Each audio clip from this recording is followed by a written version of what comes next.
indicazioni di Andreazzoli. Sì, per Bradley e De Rossi, per stare uno a guardia di Hernandez, l'altro dalla parte di Onezzi. E comunque spettacolare questo. doppio schermo davanti alla difesa, meglio.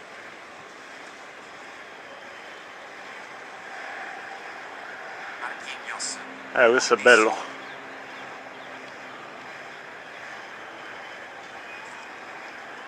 Ritmi bassi. Castan. De Rossi.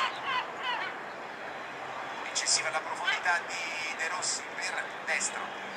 De Rossi e Bradley costituiscono la protezione e anche naturalmente la fase di impostazione del gioco della Roma, presentata da Andreazzoli con il modulo 4-2-3-1, tanto caro a Spalletti, di cui Andreazzoli è stato secondo all'Udinese e poi alla Roma. Ordisso, Castan.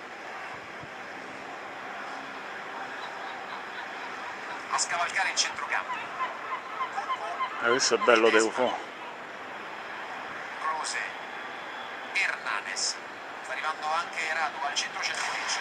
Hernandez che invita Radu, e forse a quel punto non si aspettava più questo invito rasoterra in profondità. Non ha dosato bene Hernandez. Paratura per Petkovic. Nelle ultime 5 finali di Coppa Italia con un tecnico straniero, un allenatore straniero sempre lì. Punizione per la Lazio. Allora arretra anche la Mela per compattare il centrocampo, fa la È un triangolo. dalla parte opposta, rimane abbastanza alto Totti in linea con destro.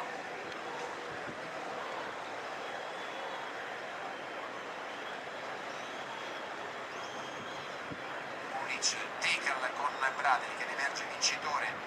Totti alla Mela che prova ad andare via in mezzo al suo avversario, rallenta l'azione Ledesma e poi la Mela su Munic regolarmente, dice l'arbitro. Allora Totti che ha visto l'avanzata di Marquinhos, sta andando in sovrapposizione Balzaretti. Marquinhos una finta, avanza a sinistra Balzaretti. Vedi che bello questo che è. La Mela. Spettacolare questo oggetto. Non ci pensa due volte Totti, ma colpisce malissimo e la palla arriva in pratica nella parte bassa della curva nord.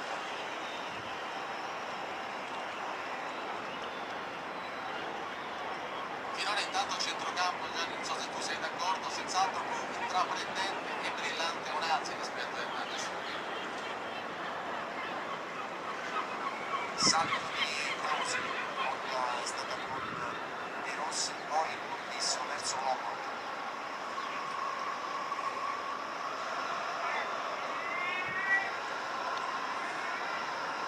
Balzaretti, Totti, trova una finezza per Marquinhos. Ho perso. Balzaretti. Mannaggia.